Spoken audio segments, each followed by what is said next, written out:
Bismillahirrahmanirrahim. Assalamualaikum warahmatullahi wabarakatuh.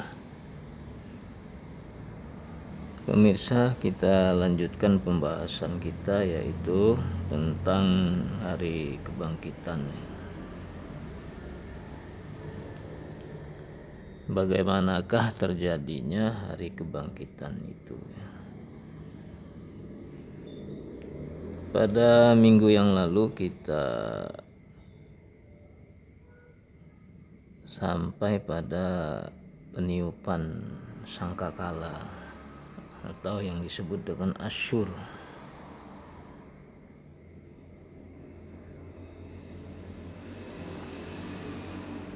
Jadi para ulama ini seperti Syekhul Islam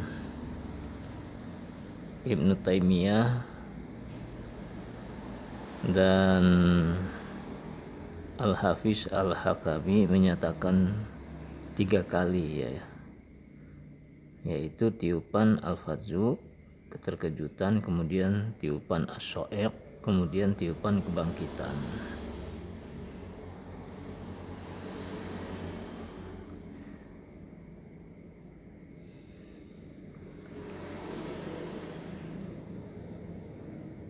Kemudian ada pula ulama yang berpendapat, seperti yang dirojihkan oleh Syekh Ibnu Utsaimin.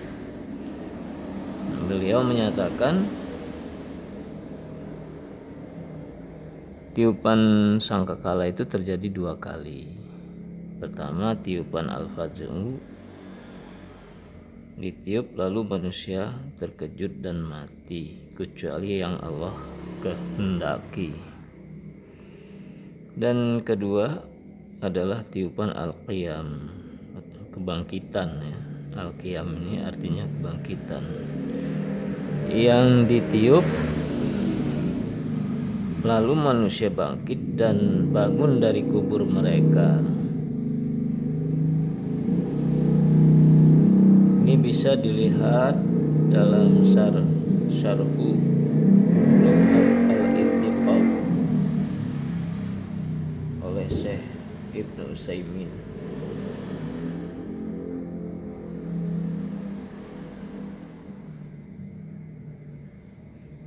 Ditahqiq oleh Ashraf Abdul Maksud, halaman 114.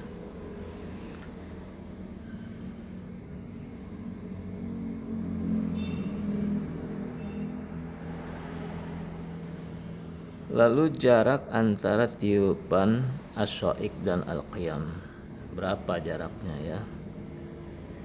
Jadi masa tenggang antara tiupan As-So'iq dengan Al-Qiyam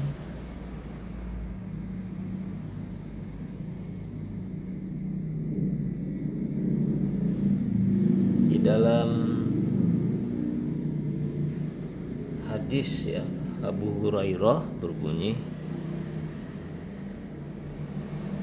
dari Abu Hurairah radhiyallahu anhu, ia berkata, Rasulullah shallallahu alaihi wasallam telah bersabda, jarak antara 2 tiupan sangkakala itu 40. Ada yang bertanya, 40 hari? Abu Hurairah menjawab, aku tidak peduli. Lalu mereka bertanya, 40 bulan? Beliau menjawab, aku tidak peduli. Mereka bertanya lagi, 40 tahun? Dia menjawab, aku tidak peduli.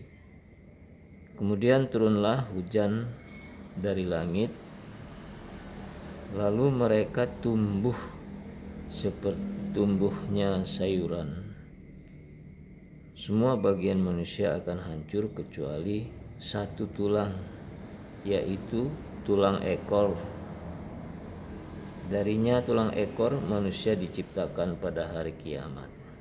Hadis riwayat Al-Bukhari dan Muslim.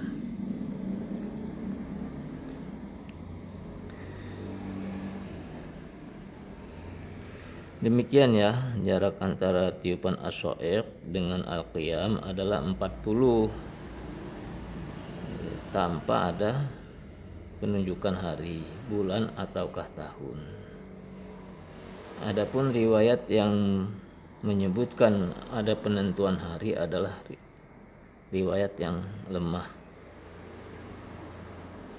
sebagaimana yang telah dijelaskan oleh Syekh Alwi Abdul Qadir As-Saqaf.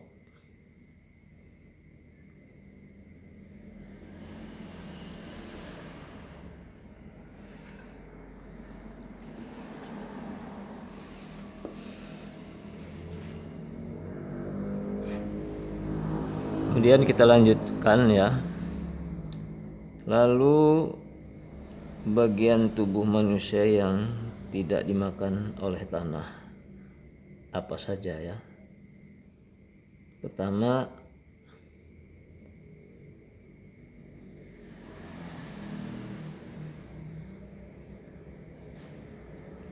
pada dasarnya ya seluruh tubuh manusia ini akan hancur kecuali yang Allah kehendaki ya.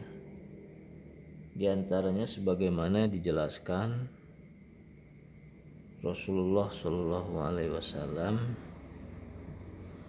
dalam sabdanya, Innallah azza wa jal harama 'alal 'abdi ajsadal anbiya. Sesungguhnya Allah mengharamkan tanah memakan jasad para nabi. Hadis riwayat Abu Daud dan Ibnu Majah.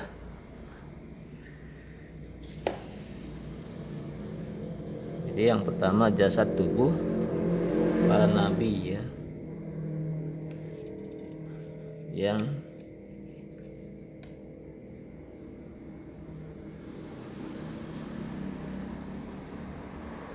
tidak hancur ya, tidak hancur. Ini disahihkan oleh Albani dalam Sahih Sunan Abu Daud. Kemudian yang kedua, tubuh para syuhada atau orang yang meninggal dalam jihad fi sabilillah. Ini sebagaimana disebutkan dalam hadis Jabir yang diriwayatkan oleh Imam Al-Bukhari dalam sahihnya ya.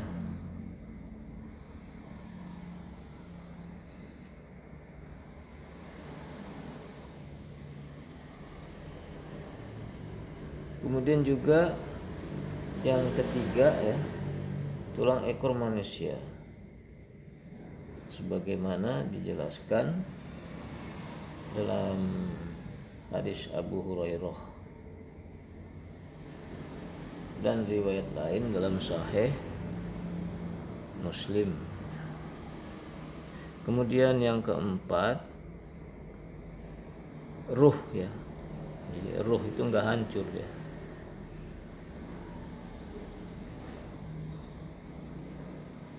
Berkata Imam Asy-Syafi'i, dan sesungguhnya dan sungguh roh-roh manusia tidak punah walaupun ia makhluk Allah. Maka pahamilah. Ini bisa dilihat di dalam Syarah Al-Aqidah Al-Safariniyah oleh Syekh Muhammad bin Abdul Aziz halaman 212.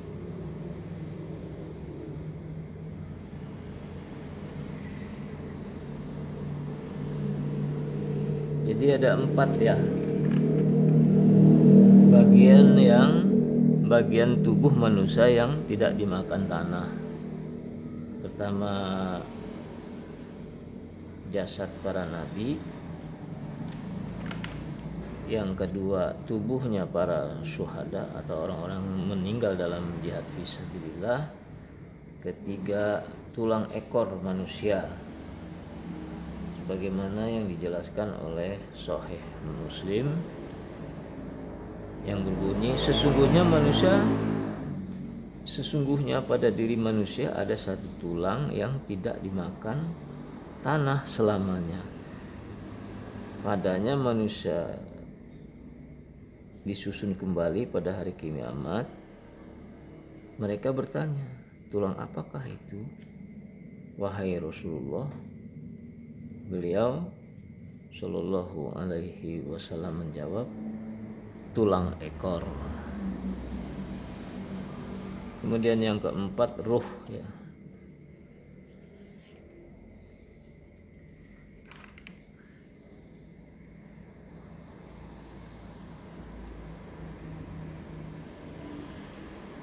Itulah bagian-bagian dari tubuh manusia yang tidak dimakan tanah.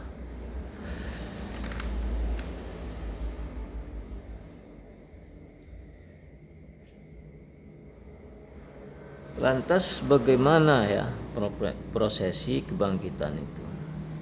Tahu setelah manusia itu meninggal dunia ya, bagaimana proses kebangkitan itu ya, keluar dari kubur?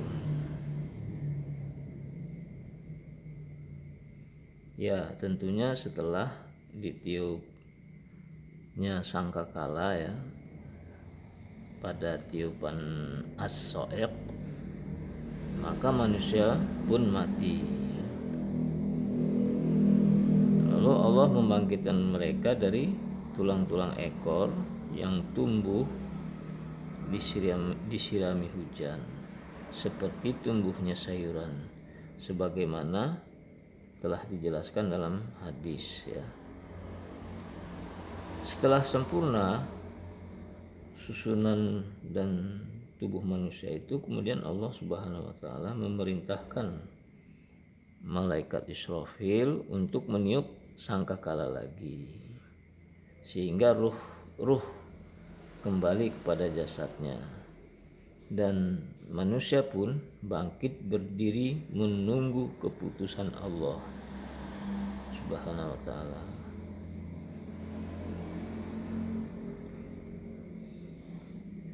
Demikian ya,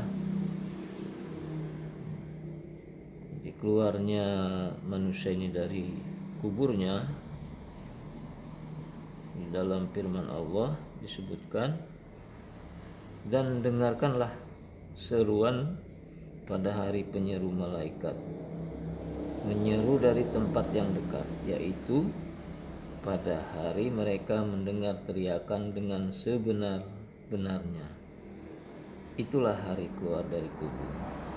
Sesungguhnya kami menghidupkan dan mematikan, dan hanya kepada kamilah tempat kembali semua makhluk, yaitu pada hari bumi terbelah-belah menampakkan mereka, lalu mereka keluar dengan cepat.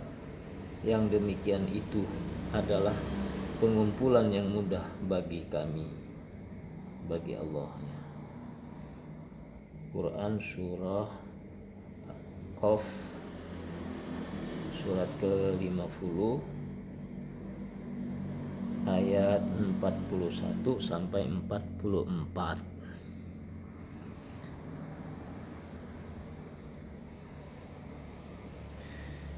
Pemirsa, demikian ya beberapa hal yang terkait dengan bagaimanakah terjadinya hari kebangkitan ya. Lain kali akan kita lanjutkan ya. Saya cukupkan dulu sampai sekian. Barakallahu fikum. Assalamualaikum warahmatullahi wabarakatuh.